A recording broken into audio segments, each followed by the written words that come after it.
Kalau kita lihat tuh setiap tahun tuh Pemda itu punya 100 triliun uang nggak kepakai di Desember, di akhir Desember, betul-betul nganggur. Sampai sore juga nggak apa-apa. Wah, cuman Pak Tamsil yang keberatan kali.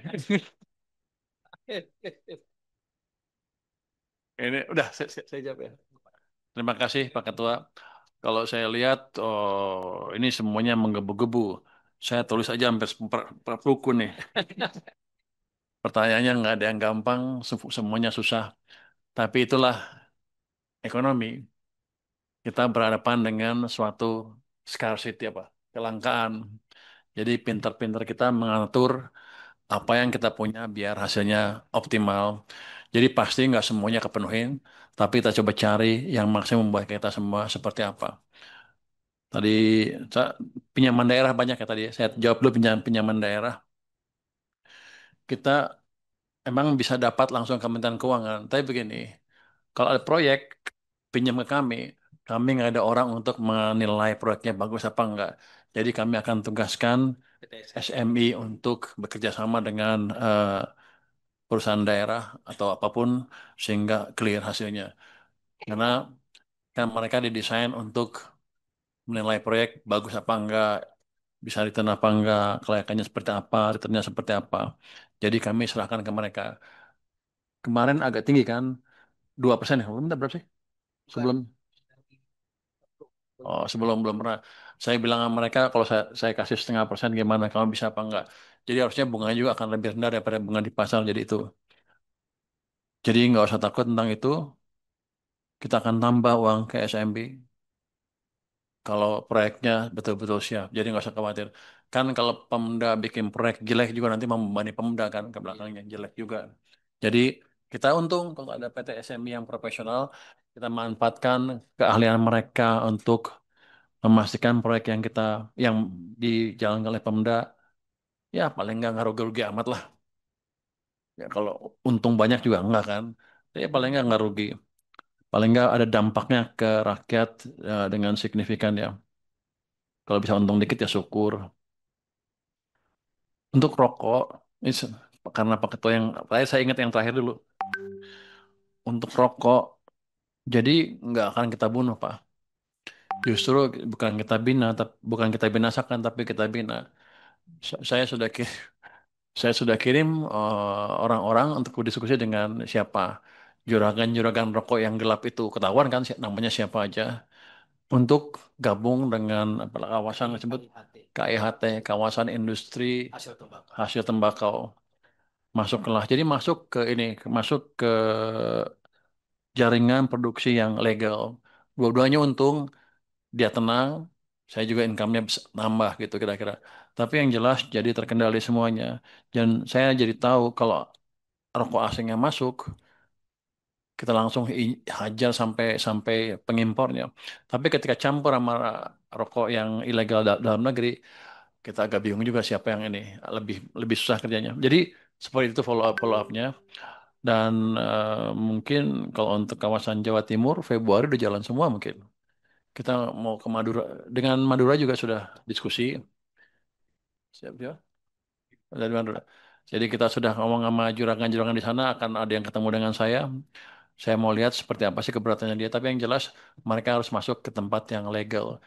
Saya nggak bisa mengizinkan produk ilegal masuk di perekonomian kita. Karena ada yang bayar, ada yang nggak adil kan, nggak adil kan. Jadi tujuan kita itu membuat semuanya legal.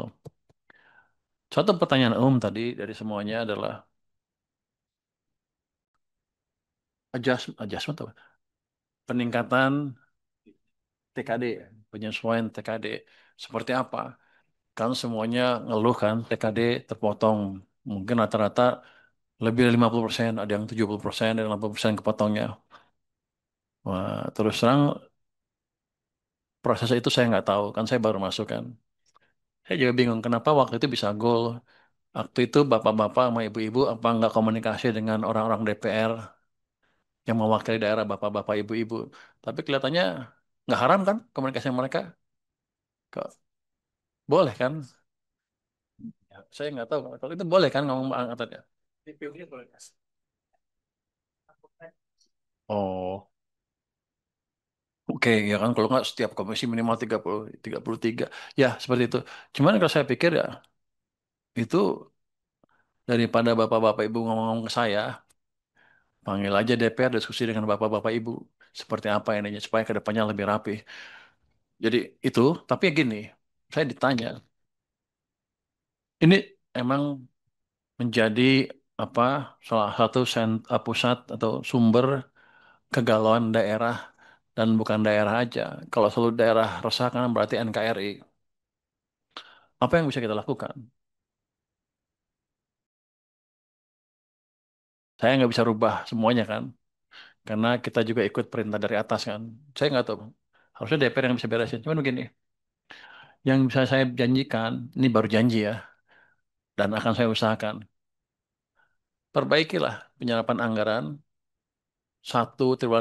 triwulan keempat sama triwulan ke satu tahun depan. Sekarang main uang-uang yang nganggur habisin semuanya jalankan. Terus yang tahun depan juga diberesin.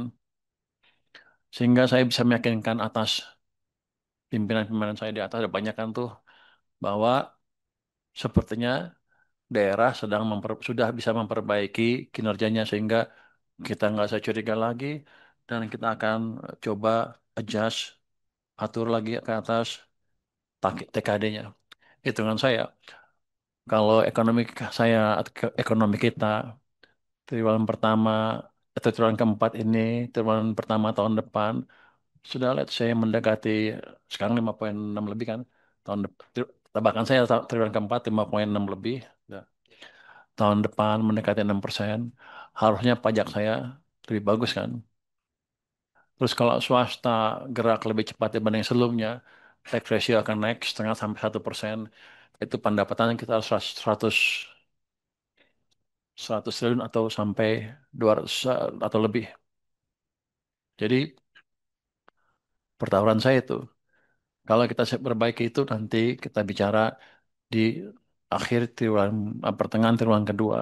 Jadi sebelum Juni Juli harusnya sudah clear seperti apa eh, eh, eh, alokasi tambahan ke daerah kalau diperlukan. Tapi tetap saya perlu meyakinkan pimpinan bahwa keadaannya sudah membaik.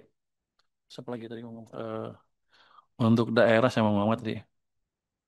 Oh, kenapa dana numpuk daerah banyak? Saya tanya tuh Mendagri, Pak Mendagri kan Pak, kenapa? Dia jelasin ke saya. Dia bilang gini, mereka perlu buffer di awal tahun Januari, Februari supaya eh, ada uang kayak gitu ya. Saya bilang ke tim saya di sini, kalau gitu kita kembangkan sistem di mana mereka nggak perlu uang di Januari, Februari, tapi Januari hari pertama tahun itu langsung gelontorin dari pusat. Nah, pusat sedang mengembangkan sistem sudah ya, DAU tanggal 1 Desember. ya. DAU 1 Desember udah kita Kelamaan loh, 31 Desember, makanya dia apa? Januari. Oh, oh untuk Untuk Januari awal Desember udah keluar. Udah ada uangnya. Jadi gitu. Oh, jangan bilang nggak ada lu ntar. Jadi harusnya kalau nggak di kita juga salah kebanyakan duit numpuk juga kan sama di pusat. Jadi saya lihat sih kalau dia nggak akan ngaku orang. Tapi kalau kita lihat kan sampai 400 triliun lebih nggak kepake sama pasti mereka ketakutan di awal tahun perlu uang. Jadi kita akan perdalam sistem keuangan, sistem finansial di pasar sehingga mereka bisa mengeluarkan uang surat utang jangka pendek, memastikan termasuk pemerintah pusat Desember udah punya uang ya. Nggak nggak perlu numpuk uang terlalu banyak di bank sentral lagi. Kita akan latih sekarang sampai awal tahun ini, tentunya implementasinya baru tahun depan karena kita mesti siapkan pemdanya dan sistem keuangannya. Dengan itu saya pikir saya harapkan tadi uang betul-betul kepake. Kalau kita lihat tuh setiap tahun tuh Pemda itu punya 100 triliun uang nggak kepake di Desember, di akhir Desember, betul-betul nganggur. Jadi kalau 100 triliun itu bisa dipakai ya udah, itu ada tambahan 100 triliun belanja di ekonomi. Karena kita akan pastikan dari pusat akan lancar. Saya minta Pak Prima nih bagian bagi-bagi uang, bagi-bagi uang lah, supaya sistemnya lebih baik. Itu antara yang itu yang apa? secara keseluruhan yang kita akan perbaiki di pengelolaan keuangan pengelolaan keuangannya. Jadi harusnya sih dengan itu aja ekonomi kita akan tumbuh lebih baik lagi ke depan. Tapi tadi kalau untuk penambahan saya perlu masukan atau dukungan dari Pemda juga. Kalau enggak, saya nggak akan bisa bicara karena curiganya seperti itu di daerah nggak efisien katanya.